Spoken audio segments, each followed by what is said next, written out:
안녕하세요. 영원한 자주국방 정확한 국방 소식 전해드리는 한국 국방 뉴스입니다. 구독, 좋아요, 알림 설정 후원 감사합니다. 대한민국 KF-21 전투기는 성공 가도를 달리며 실전 조립을 진행하고 있고 이미 골조 작업은 완료가 되었으며 남은 첨단 시스템 탑재 과정에서 마무리 단계에 접어들었습니다.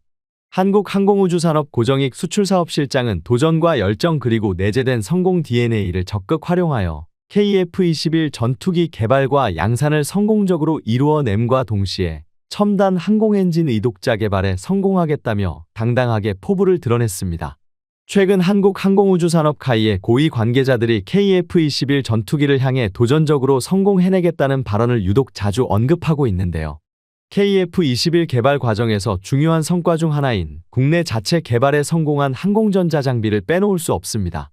항공전자 장비에는 전투기의 두뇌에 해당되는 임무 컴퓨터, 눈 역할을 하는 능동형 전자주사식 위상배열 A사 레이더, 적외선 탐색 추적 장비 IRST를 포함합니다. 지난 13일 방문한 한화시스템 연구소 분당 소재 서현 사업장은 항공전자 장비 개발의 핵심 거점입니다. 경기도 용인에서 개발 중인 A사 레이더를 제외하고 나머지 항공전자 장비 대부분이 이곳에서 개발됩니다. IRST는 전투기의 필수적인 항공전자 장비로 적외선을 탐색하고 추적하는 장비입니다. KF-21의 기체 앞부분에 두드러진 모양의 구형 장비가 바로 IRST의 적외선 센서죠. 공격 목표를 탐지하기 위해 전파를 쏘는 레이더와 달리 IRST 장비는 표적에서 나오는 적외선 에너지를 탐지하기 때문에 훨씬 더 은밀하게 작전을 할 수 있게 해주는 장비입니다. IRST는 KF-21 양산 두 번째 단계인 블록2 공대지 작전 가능한 상태부터 정식 운용될 예정입니다. IRST는 미국이 기술 이전을 거부한 뒤 이탈리아의 방산 업체인 레오나르도와 기술 협력 계약을 체결해 개발되었습니다. 하지만 계약 체결 이후에도 기술을 어느 정도 이전할지 밀고 당기기가 이어졌는데요. 전자광학체계 1팀 수석연구원은 계약서에 기술 개발을 지원한다고 나와 있지만 양쪽의 해석이 달랐다면서 질문을 하면 똑부러지게 얘기해주지 않고 방어적인 태도를 보일 때가 많았다고 하소연하기도 했는데요. 그는 저녁 식사 자리를 마련해 집요하게 물어보고 들은 내용은 곧바로 연구실로 돌아와 적용해서 데이터를 얻어내기도 했다고 인터뷰했습니다. 항공전자 장비는 실물을 개발하는 것도 어렵지만 KF-21 전투기와 연동시키는 시스템 작업, 즉 체계 통합대에 더 고난도 기술을 필요로 합니다. 한화시스템 항공시스템 개발팀장은 데이터를 연동하기 위한 소프트웨어는 T-50 개발 과정에서도 미국이 전혀 공유하지 않았던 기술이라며 수많은 시행착오를 통해 결국 개발해냈다고 밝혔습니다. 한화시스템은 KF-21의 A사 레이더, 임무 컴퓨터, IRST, 다기능 시연기, 음성신호 제어관리 시스템을 비롯해 전자광학 표적 획득 추적 정비 EOTGP, 지형 추적 컴퓨터 TFC까지 7종의 항공전자 장비를 한국항공우주산업에 공급하게 됩니다. 한화시스템 관계자는 IRST는 세계적으로도 미국, 러시아, 이탈리아만 기술을 갖고 있다면서 향후 센서 돔국산화를 목표로 연구 중이라고 밝혔습니다. 한화시스템은 미국이 기술 이전을 거부했던 EOTGP 국산화도 85% 이상 끌어올린 상태입니다. 그리고 무엇보다 방산업계는 자주 항공엔진 국산화에 대한 목소리를 키우고 있습니다. 현재 우리 군에서 운용하는 무인기 엔진이 모두 해외 원천 기술이기 때문에 수출 시 해당국의 승인이 필요하다는 것입니다. 따라서 KF-21을 해외에 가성비 있게 대량 판매를 하려면 엔진 국산화를 해서 해당국의 승인 없이 판매하려는 전략입니다. 통상 수입 엔진은 초기 도입비가 30%, 유지보수 비용이 70%에 달할 정도로 비용 부담이 크고 매출의 7%를 기술료로 지급해야 해서 수익성도 떨어지기 때문에 이를 방지하고자 정부 차원에서 대대적인 지원을 하는 것입니다. 이에 신년 초부터 무인기용 1만 5천 파운드급 이상 첨단 항공엔진의 핵심 소재, 부품, 기술을 첨단 전략산업으로 지정하며 4대 첨단 산업에 25조 원 규모의 정책 금융을 지원할 예정이라고 밝혔습니다. 방사청은 연내 항공엔진 국산화 로드맵 수립을 추진하며 핵심 소재 및 설계에 대한 구체적 논의를 시작할 것으로 보입니다. 한화에어로스페이스는 지난 45년간 글로벌 방산업체의 엔진 면허 생산과 부품 가공, 조립, 정비 기술을 통해 엔진 선진국 수준의 기술력을 확보했습니다. 또한 2019년 미국 항공엔진 부품업체 2개에 인수하며 핵심 기술을 강화했고 항공엔진의 핵심 소재인 내열압금 국산화에 앞장서며 국방기술진흥연구소의 과제를 수행하고 있습니다. 한화에어로는 250명 수준의 연구개발 인력을 2026년까지 800명으로 늘리고 기반 설계 플랫폼과 첨단 IT 기술을 활용해 개발 기간을 기존 계획보다 2년 단축할 계획입니다. 그 이유는 KF-21 보라매가 당당한 대한민국산 전투기임에도 불구하고 미국 측의 통제를 받고 있기 때문입니다. 그 이유는 바로 엔진 때문입니다. KF-21 전투기에 탑재되는 엔진은 국내에서 면허 생산하는 미국 업체 모델입니다. 그렇기 때문에 우리 정부는 국산 전투기에 미국 업체 엔진이 장착되는 현실을 바꾸겠다며 지난해 독자 엔진 개발을 자신있게 선언한 것입니다. 양산을 앞둔 한국형 차세대 전투기 KF-21에도 반드시 국산 엔진을 장착하겠다는 포부를 밝히며 계획을 진행 중인 것으로 드러났습니다. 최근 쏟아지는 수출 문의에 대한민국은 KF-21 전투기 국산화에 열을 올리고 있습니다. 그 중에서도 특히 첨단 엔진을 개발하는 데 10년이 걸린다고 가정했을 때 총 9조 4천억 원의 부가가치를 얻을 수 있을 것으로 기대되는 만큼 KF-21 전투기 엔진 개발 관련 소식을 간절히 기다리시는 분들이 많습니다. 반갑게도 최근 국방과학연구소에서 해당 궁금증을 시원하게 해소시켜줄 이야기가 보도되어 기쁜 마음으로 소식 전달드립니다. 일부 군사 전문가들은 한국이 단순히 엔진을 제조하는 것뿐만 아니라 미국처럼 해외 수출을 통한 엔진 판매국으로까지 세계의 이름을 알릴 수 있을 것이라고 전망하고 있습니다.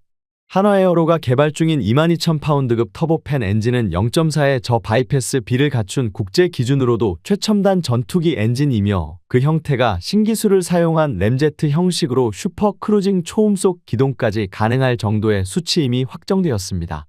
미국 군사매체인 에어로 유나이티드에서도 한국의 엔진 개발 방식을 공개하여 세계는 대한민국 엔진으로 뜨겁게 달구어지는 상황입니다. 무인기를 넘어 전투기까지 장착 가능한 엔진은 15,000파운드급입니다. 대한민국은 한국산 엔진 개발을 진행하며 수많은 전투기 무기를 국산화시키고 있습니다. 대한민국 KF-21 보라매에 탑재되는 부품의 엔진 관련 소식은 종종 들려오고 있는데요.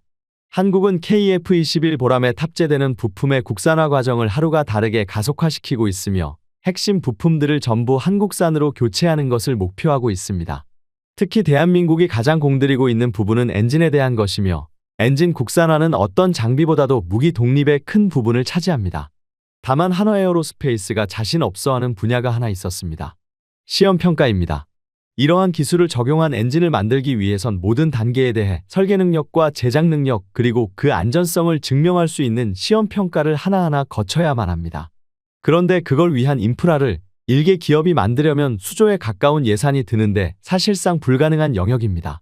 여기서 절실한 것이 다른 협력기업이나 국가적으로 적극적인 지원이 가능해나입니다. 운 좋게도 하나는 그 둘을 모두 얻을 수 있었습니다. 한화가 엔진 개발을 선언한 같은 날 정확히 똑같은 분야에 출사표를 내민 기업이 있었던 것입니다. 바로 두산 에너빌리티입니다. 의외로 두산은 하나의 고민을 해결해 줄 수 있는 역량을 많이 가지고 있었습니다. 이걸 바탕으로 설계 과정에 관여할 예정인데 한화보다도 훨씬 자신감에 차 있는 모습이었죠. 두산의 커리어가 특이하기 때문인데요. 엔진 터빈의 경우 비슷한 기술을 이용해서 항공기를 날릴 수도 있고 발전기를 돌릴 수도 있습니다. 항공엔진 기술이 있는 다른 나라들의 경우 일반적으로 항공엔진 기술을 먼저 개발하고 이걸 이용해서 발전용 엔진 터빈을 개발하는 순서였습니다. 하지만 두산의 경우 항공엔진의 뜻이 없는 상태에서 세계 5번째로 발전용 엔진 터빈을 독자 개발했습니다. 한국은 이걸 역으로 항공엔진으로 만들면 되는 것입니다. 두 엔진의 차이는 항공엔진의 경우 무게 대비 추력을 극대화하는 것이 목표고 발전엔진의 경우 연료 효율을 극대화하는 것이 목표라는 것입니다. 반대로 말하면 두산의 엔진은 이미 연료 효율만큼은 최고라는 것이 됩니다. 물론 이걸 항공엔진으로 만드는 과정이 간단하지는 않겠지만 두산은 초고압 터빈을 1만 시간 가까이 지속적으로 노출시킨 운전 기록 그 자체가 자부심이라고 스스로 밝혔습니다. 한화가 고심하고 있는 초내열성 소재 역시 두산은 1700도까지 극복한 소재를 보유하고 있습니다. 두산은 발전 엔진 터빈을 쏟은 지난 10년간 어마어마하게 많은 소재 데이터를 쌓았고 이 데이터를 분석해서 새로운 합금강을 제조하는 데 이를 적극 활용하고 있습니다. 이들 역시 한화 마찬가지로 신기술을 곧바로 제약 없이 받아들이고 있는 것입니다. 남은 것은 이를 항공용으로 바꾸는 것뿐입니다. 두산은 원래 이러한 기술을 발전소에 적용하고 있었고 방산 분야에서는 추후 함정용으로 응용할 예정이었습니다. 하지만 이러한 노하우를 알아본 방사청에서는 한화와 손을 잡고 항공엔진에 도전할 것을 권유했죠. 실제로 두 기업이 손을 잡는다면 사업기간 단축 및 예산 낭비 방지에 큰 도움이 될 것으로 보입니다. 한화에어로스페이스는 일찍이 항공 분야에서 뼈가 굵습니다. 이는 두산의 기술을 항공기술에 접목시키는 데 많은 역할을 해줄 것이고, 두산은 한화가 처음 도전하는 분야에서 도움을 주면서 서로를 이끌어 줄 수 있는 것입니다. 그리고 이 둘의 협업을 유도한 방사청은 이에 발맞춰 엔진 시험 평가 시설을 준비 중입니다. 국산 엔진은 국내에서 가장 유명한 미래 공기엔진 제조업체인 한화와 두산에서 통합 개발을 주도하고 있습니다.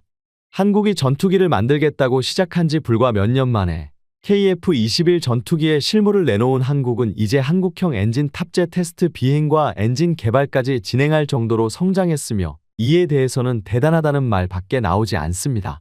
또한 빠른 선의 능력으로 한국이 보유한 어떤 전투기보다도 신속한 민첩 기동도 가능합니다. 실제로 한국의 항공 엔진 분야에 대해서는 한화에어로스페이스가 기술을 주도하고 있으며, 상당히 높은 기술력으로 세계 항공 분야를 독점하는 3대 기업의 신뢰를 얻고 있습니다. 더 흥미로운 점은 내년에는 여기서 온도를 더 올려서 2000 캐빈급 소재 기술 사업이 완료된다는 것입니다. 이 사업은 일단은 두산의 차세대 가스터빈용 소재 개발을 위한 것이지만, 이미 한화에어로스페이스의 엔진 개발에 두산이 협력하고 있는 데다 1900 켈빈급 기술 역시 두산의 사업에서 파생된 것이라 2000 캐빈 엔진 역시 기대해 볼 수 있을 것 같습니다. 한화의 엔진 개발이 성공하면 이처럼 많은 이득을 볼 수 있는데, 가장 고무적인 점은 역시 이런 성능 향상을 거두고도 가격적으로는 상당히 이득이라는 것에 의의가 있습니다. F414 엔진은 앞서 살펴본 것처럼 970억 중 125억을 차지하며 항공기 전체 가격의 10%도 넘어가는 비싼 엔진입니다. 즉, 도입도 아니고 라이센스 생산인데도 말이죠. 하지만 그 과정에서 한국은 많은 노하우를 습득했고, 국산 엔진을 만들어 놓는다면 사실상 같은 시간과 비용을 들여서도 더 싸게, 더 나은 엔진을 쓸 수 있게 될 것입니다. 그리고 한화는 최근 개발 중인 엔진의 프로토타입 시제품 모형을 그냥 공개해 버렸습니다.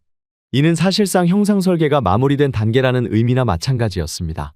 엔진 개발에 필요한 두 가지 기술은 효율적인 연소를 유도하는 설계 기술과 연소 시에 고온, 고압에 버티는 재료 기술입니다.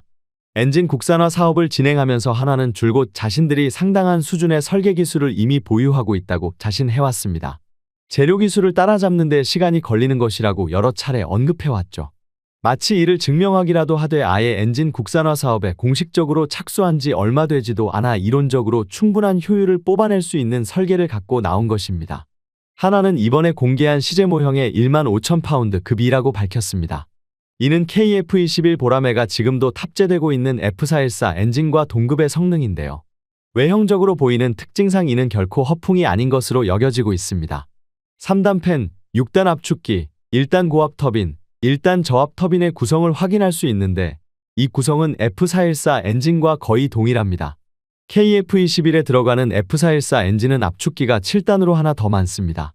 그리고 앞에 3단 팬이 맨 앞에 1단과 뒤쪽 2단의 구성이 다릅니다. 앞에 1단은 블레이드와 로터 디스크가 분리되어 있고, 뒤쪽 2단은 이 두 개가 일체화된 블리스크 구조입니다. 제너럴 일렉트릭은 추후 이를 개량하기 위해 F414-22라는 파생형을 만들었는데, 이건 3단 팬이 모두 분리식으로 제작되어 공기 흡입량이 10%, 출력이 18%가량 증가됐습니다. 그리고 압축 기술을 1개 줄인 6개로 조정했습니다. 한화가 공개한 시제품은 처음부터 3단 팬이 모두 블리스크 구조입니다. 또한 엔진 압축기를 7단이 아닌 6단으로 만든 대신 팬과 압축기 사이의 공간을 비교적 넓게 가져가는데요. 보통 해당 공간은 기어박스와의 연결을 위한 파워 테이크 오프 장치가 들어갑니다. 이 공간을 넓게 설계해 두면 추후 6세대 전투기용 엔진으로 업그레이드할 경우 필수적인 대용량 발전기를 그 자리에 설치할 수 있습니다. 좀 더 효율적으로 터빈을 회전력을 전력으로 바꿔줄 수 있는 것입니다. 무인기 컨트롤 등에 훨씬 많은 전력을 소모하는 6세대 전투기에게 꼭 필요한 성능이죠. 정리하자면 한화에어로스페이스는 제너럴 일렉트릭이 겪은 시행착오를 지름길 삼아 처음부터 최신 개량판 F414를 맞춘 설계를 채택한 것입니다. 과거 한화의 관련자가 한 인터뷰에 출연해서 6세대 개발까지를 염두에 두고 엔진을 개발하고 있다고 밝힌 바 있는데, 이러한 설계 변경점이 그러한 예시 중 하나였던 것으로 분석되고 있습니다. 그런데 한화는 이번에 공개한 시제 모형 그대로 엔진을 완성하지도 않을 계획입니다. 이미 F414급 성능의 6세대 전투기에도 적용할 수 있지만 그 이상의 성능을 꿈꾸는 것입니다. 한화가 엔진 개발 사업 관련 공개한 로드맵 중에는 아예 첫 단계로 개발되는 엔진부터 1만 5천 파운드를 뛰어넘는 1만 8천 파운드로 표기가 된 것이 있습니다. 대상 기종은 KF-21 블록 3와 5세대 이상의 무인 전투기로 하나는 최초로 개발하는 엔진의 성능부터 이 정도 수준을 잡고 있었습니다. 현재 국가연에서 적용 검토 중인 엔진 소재는 섭씨 1625도에서 1900켈빈까지 견딜 수 있습니다. 이 온도를 견딜 수 있는 엔진은 딱 1만 8천 파운드 추력을 구현할 수 있습니다. 그런데 재미있는 점은 불과 재작년 논문까지만 해도 1800켈빈 소재를 검토하고 있었다는 것입니다. 그 온도면 F414와 같은 1만 5천 파운드의 추력이 나옵니다. 불과 2년여 사이에 엔진 온도를 100켈빈 올리고 목표 성능도 크게 올렸다는 의미입니다. 한화에어로스페이스의 전신이었던 삼성항공산업에서부터 이 난거는 시작되었다고 볼 수 있는데요. 1980년대 미국의 GE와 기술 제휴를 하며 F5Z 엔진을 생산할 기회를 얻게 됩니다. 하지만 소재와 세부적인 개발 정보에 대해서는 전혀 파악이 불가능했는데요. 이는 사실 라이선스 생산이나 마찬가지였기 때문에 핵심 기술에 대한 정보는 밝히지 않더라도 제휴 사업이란 어느 정도의 정보는 공유하는 게 맞습니다. 하지만 그 시절부터 대한민국의 성장을 견제했던 미국은 한국에게 항공엔진 기술을 전혀 알려주지 않으며 단순 노동만 시킨 것이죠. 물론 항공기에 적용되는 가스터빈 엔진은 미사일 추진 구동계와 유사하기 때문에 관련 기술을 보유하고 있는 국가들이 기술 통제를 하는 것은 당연한 일입니다. 하지만 아무리 그렇다고 하여도 기본적인 정보조차 제공하지 않으면서 기술 제휴라는 타이틀을 달고 라이선스 생산을 한다는 것은 말도 안 되는 차원의 것입니다. 이러한 방산업계에서 민간 기업이 버티는 것은 정말 어려운데요. 그렇기 때문에 삼성항공산업이 KF-16의 국내 면허 생산을 했음에도 결국 전투기 관련 기술을 한국항공우주산업 측으로 양도하게 된 것입니다. 그때부터 한국 전투기 개발이 엔진과 기체 두 기업으로 분리되면서 비효율적 개발이 시작된 것이죠. 하나의 여론은 이때부터 엔진에 집중하기 시작합니다. 그들이 가장 먼저 선택한 것은 바로 대외 엔진 정비였습니다. 어깨너머로 항공기 엔진 기술을 배워가며 엔진 개발에만 집중하기 시작한 것이죠. 실제로 현재까지 한화에어로가 엔진 창정비 사업을 수행한 국가는 미국, 태국, 인도네시아, 필리핀, 스페인, 스위스 등 총 12개 국가에 달합니다. 한화에어로는 이 과정에서 충분한 기술 성과를 쌓아올리게 되었고 이후부터 독보적 기술력을 나날이 입증하고 있습니다. 국내에서는 F-15K, FA-50 등 공군의 주력 항공 엔진은 물론 한국형 헬기 수련의 국산화 엔진을 생산하는 등 독보적인 위상을 구축해왔습니다. 심지어 공군, 육군, 해군에게 들어가는 모든 엔진 생산의 주체가 한화에어로스페이스라고 해도 과언이 아닙니다. 대한민국 모든 무기체계 엔진의 노하우를 한화에어로가 쥐고 있는 것이죠. KF-21 전투기에 새롭게 적용된 엔진을 우리 한국 기술진들이 직접 만든 것으로 교체하는 미래가 이제는 바로 눈앞까지 다가왔습니다. 한국형 전투기 엔진의 충격적인 성능 재원이 공개되자 어느덧 한국 방산을 라이벌로 인식하고 있는 미국 로키드 마틴조차도 초긴장 사태에 접어들었습니다. 최근 전 세계 전투기 개발사를 바꿀 큰 변수가 생겼습니다. 미국의 6세대 전투기 사업, NGAD가 휘청휘청 되더니 결국 취소 수순을 밟기 시작했습니다. NGAD 사업은 아마도 세계 최초의 6세대 전투기를 탄생시킬 예정이었고 다른 나라들 역시 그 성능을 기준으로 6세대 전투기를 정의하게 될 예정이었습니다. 그런데 이 사업이 백지로 돌아가게 되면서 이제 사람들은 또다시 무엇을 두고 6세대 전투기라고 말해야 할지 알 수 없게 되었습니다. 이 사건은 한국에도 영향을 미칠 것으로 보여집니다. 한국은 KF-21 플랫폼을 발전시켜서 훗날에는 6세대 전투기로까지 끌고 갈 생각이었습니다. 그런데 이젠 그 목표로 삼아야 할 성능을 알 수 없게 되었죠. 하지만 한 가지 확실한 것은 미국이 이 프로그램을 포기했다고 해서 거기에 탑재하려고 계획했던 고성능 엔진 기술을 풀어주지는 않을 것이라는 점입니다. 한국이 6세대 전투기를 만들기 위해서도 그 수준에 해당하는 엔진 기술이 반드시 필요한데요. 미국은 애시당초부터 6세대 엔진 기술은 수출 금지라고 못을 딱 박아놨던 터라 한국은 엔진 기술을 스스로 깨우치는 수밖에는 없습니다. 문제는 이제 어느 정도 능력을 기준으로 삼아서 엔진 성능을 설계해야 하느냐는 점인데요. 전투기로 하려고 하는 일에 따라서 엔진이 해야 하는 일도 달라지기 때문입니다. 이는 어쩌면 기회가 될 수도 있습니다. 한국이 만약 6세대 전투기를 먼저 정의 내릴 수 있게 된다면 그 표준을 한국이 세우는 셈이 되는 것이기 때문입니다. 미국의 입장에서는 한국이 부품 국산화의 끝판왕이라고 불리는 전투기 엔진까지 국산화해버리는 순간 더 이상 미국 내 방산 기업들이 우리 대한민국에게 간섭할 수 없다는 것을 너무나도 잘 알고 있기 때문입니다. FA-50경 전투기 사례를 보듯 록히드 마틴은 한국을 담보로 영향력을 확대시켜 무기 판매에서 쏠쏠하게 이득을 얻고 있었지만 KF-21 전투기에는 대한민국의 부품 국산화가 예상보다 빠르게 진행되었기 때문에 록히드 마틴의 영향력이 급격히 줄어들었습니다.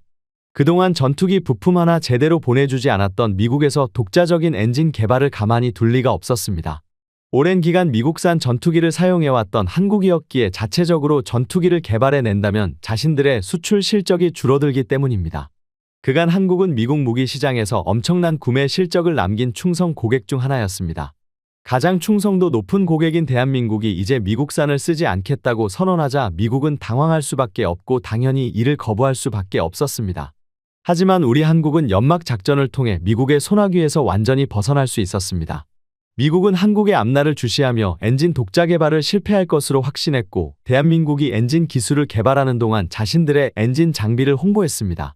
자체적인 전투기 개발을 통해 사업이 좌초될 경우 미국산 전투기와 엔진 장비들을 한국에 판매할 셈이었던 겁니다. 하지만 미국의 예상은 보기 좋게 빗나가 버렸습니다. 전투기 개발에서 가장 어렵다고 평가받고 있는 핵심 기술인 터보팬 램제트 엔진을 한국에서 독자 개발에 착수했기 때문입니다. 한국항공우주산업 측은 이제 록히드 마틴사의 F-35 전투기와 라이벌 관계를 형성할 수 있을 만큼 큰 파급력을 가지고 있습니다.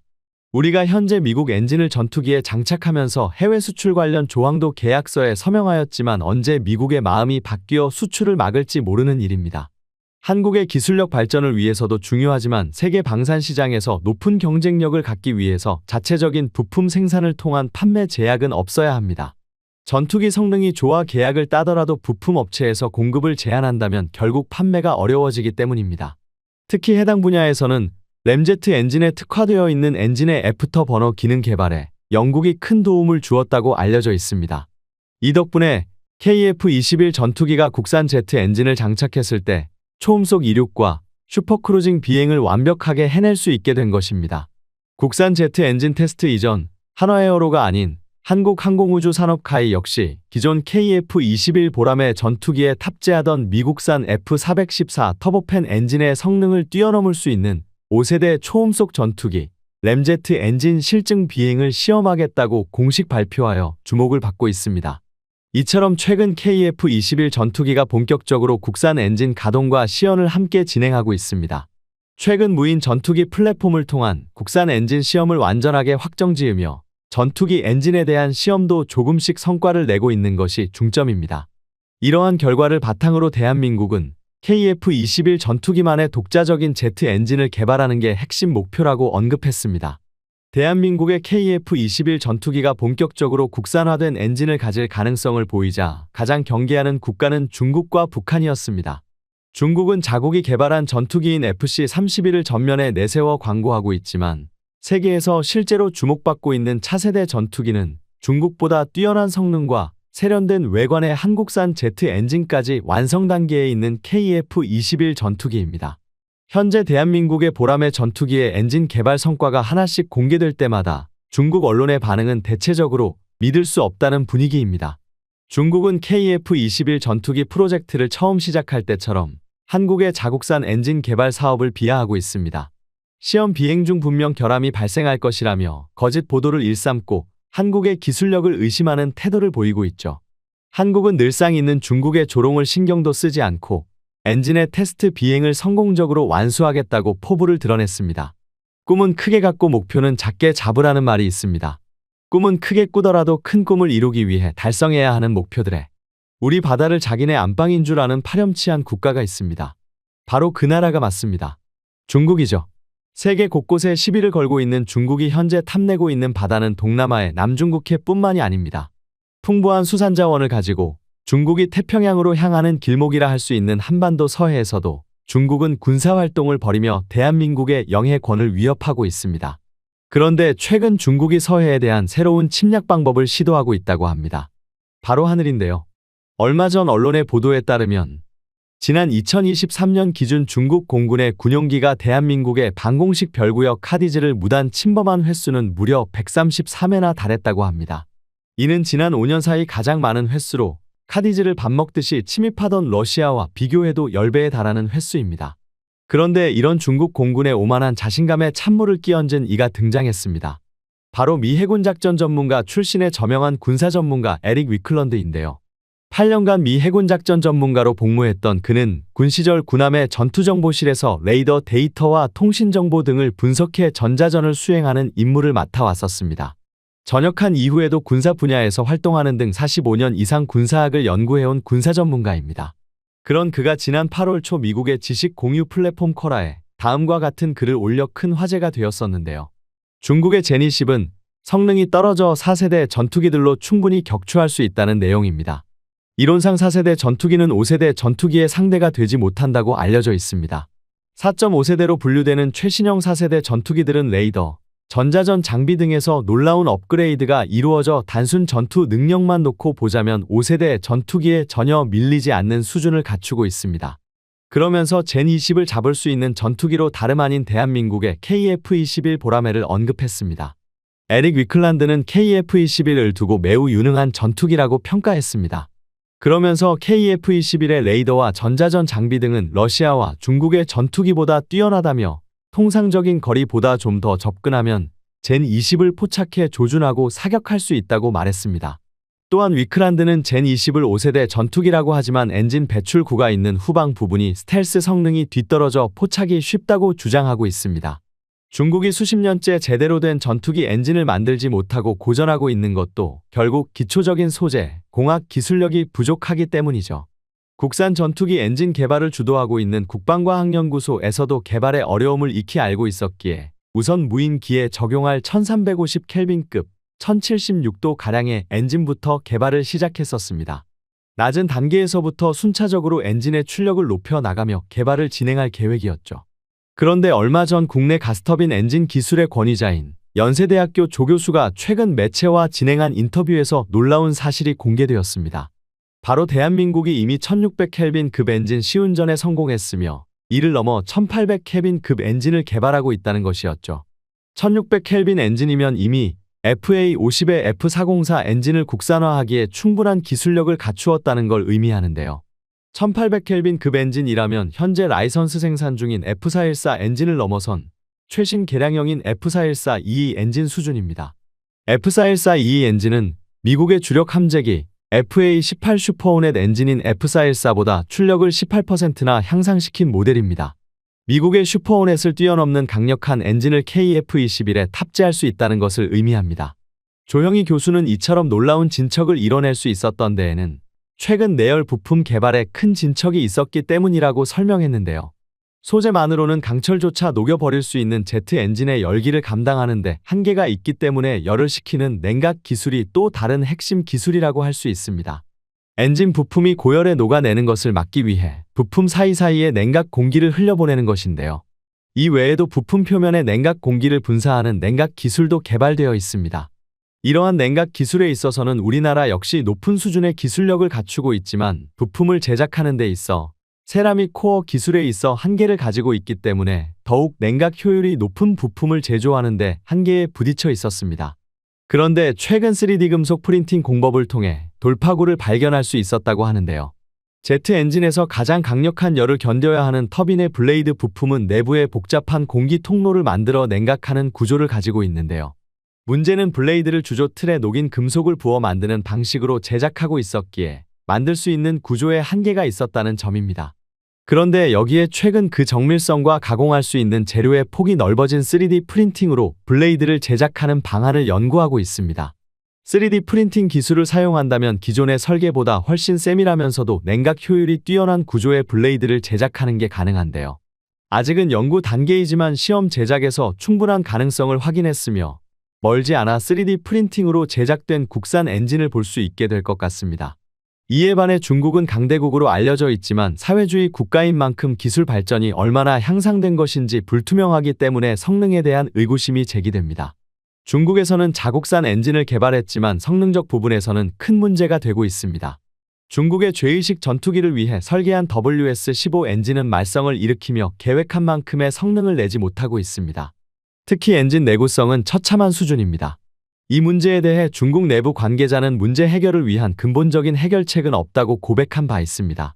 엔진의 가장 중요한 소재 역시 제 성능을 보여주지 못하고 있으며 실제로 엔진 강대국에 비해 20년 이상 기술이 뒤처져 있고 가장 문제가 되는 엔진 내구도 문제를 해결하기에는 불가능하다는 평가입니다. 실제로 베이징항 공재료 연구소장은 차세대 엔진의 기술적 문제가 해소되었지만 엔진 제조에 사용되는 고급 합금 재료의 생산에 관한 문제는 아직 극복되지 않았다고 언급했습니다.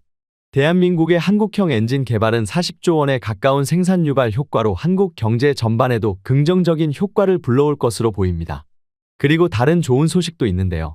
한화에어로스페이스는 한국항공우주산업 카이와 4,731억 원 규모의 KF-21 최초 양산 부품 17종 공급 계약을 체결했다고 밝혔습니다. 이번 계약을 통해 한화는 카이에 28년까지 KF-21 최초 양산분에 탑재될 APU를 포함한 추진, 착륙, 구동, 연료 개통의 핵심 구성품을 공급할 예정입니다. 한화시스템 역시 KF-21의 두뇌 역할을 하는 임무 컴퓨터, 조종사의 눈과 귀 역할을 하는 다기능 시연기와 음성신호 제어 관리 시스템, 미국이 기술 이전을 거부했던 핵심 장비 중 하나인 적외선 탐색 및 추적 장비까지 항공전자 장비 4종의 개발을 모두 완료하고 카이에 공급하는 방안을 추진하고 있습니다. 이처럼 한국형 초음속 KF-21 보람에는 핵심 소재 부품 장지를 개발하는 강소 기업들이 있었기에 비행에 성공할 수 있었습니다. 이들 강소기업이 KF-21 개발 중 축적한 노하우들은 향후 K방산의 후속 수출 아이템이 될 가능성이 높은데요. KF-21 개발에는 다들 아는 한화에어로스페이스와 두산 에너빌리티가 있지만 숨은 영웅들도 존재합니다. 바로 브로던과 에어로코텍, 한얼시스템입니다. 통신기기 제조업체 브로던은 KF-21에 장착되는 A사 레이더의 핵심 장치인 반도체 송수신 모듈의 설계 및 개발 업무를 담당했습니다. 송수신 모듈은 A사 레이더 안테나 후단에 장착되어 장기간 악조건에서도 운용되기 때문에 소형 경량화는 물론 내구성이 뛰어난 제품을 만드는 게 가장 중요합니다. 브로던의 전유석 연구소장은 KF-21은 해외로부터 기술 이전 없이 정부 차원에서 국내 개발로 전환했기 때문에 국가 경쟁력을 확보할 수 있는 좋은 기회이기에 사명감을 다해 일하고 있다고 밝혔습니다. 또한 제한된 개발 기간 내에 요구 조건을 모두 만족시키기 위해 반드시 성공해야 한다는 각오로 제품 개발에 열을 내고 있다고 덧붙이기도 했죠. 그리고 KF-21의 표면 처리, 코팅 작업은 에어로코텍이 담당하고 있습니다. 전투기 도금 및 도장의 무게는 전체 무게의 약 9%를 차지하고 있으며 코팅의 두께를 최소화하면서도 최고의 기능을 유지할 수 있게 하는 것이 바로 기술의 핵심입니다. 그리고 KF-21의 비행 성능 및 비행 안전성을 확보하기 위한 조종성 평가 시뮬레이터와 모의 조종실 등의 장비는 한얼시스템에서 개발했습니다. KF-21의 개발과 이들 장비의 개발이 동시에 진행되었기 때문에 아직 설계가 완료되지 않은 품목을 제작할 때는 다소 어려움을 겪었다고 토로했는데요. 다만 각 서브 시스템을 담당하는 협력업체들 간의 협업이 KF-21 사업 성공에 무엇보다 중요하다는 것을 인지하고 있다며 사업 성공이라는 목표로 최선을 다하고 있다고 밝혔습니다. 시뮬레이터 및 모의 조종실은 실제 항공기 제작 전의 비행을 간접적으로 경험할 수 있을 뿐 아니라 운용 중인 항공기라도 실제 기체로는 훈련하기 어려운 다양한 비행 및 상황을 체험할 수 있기 때문에 많은 조종사들이 굉장한 관심을 갖고 있는 것으로 알려져 있습니다. 이 시스템은 추후 해외 수출과도 관련이 있는데요. 한얼시스템의 정상무는 국내 개발 항공기의 수출 시 훈련 장비가 함께 수출되고 있으며 해외 개발 항공기도 국내 기술로 모의 조종실을 개발하여 수출된 사례가 굉장히 많다며 향후 국내 개발 항공기 수출이 증가될 것으로 전망되기에 모의 조종실 수출 가능성도 폭발적으로 증가할 것이라고 예측했습니다. 지금까지 한국 국방 뉴스 시청해주셔서 감사합니다. 구독, 좋아요, 알림 설정 해두시면 언제나 좋은 소식 전해드리겠습니다. 즐거운 하루 보내세요.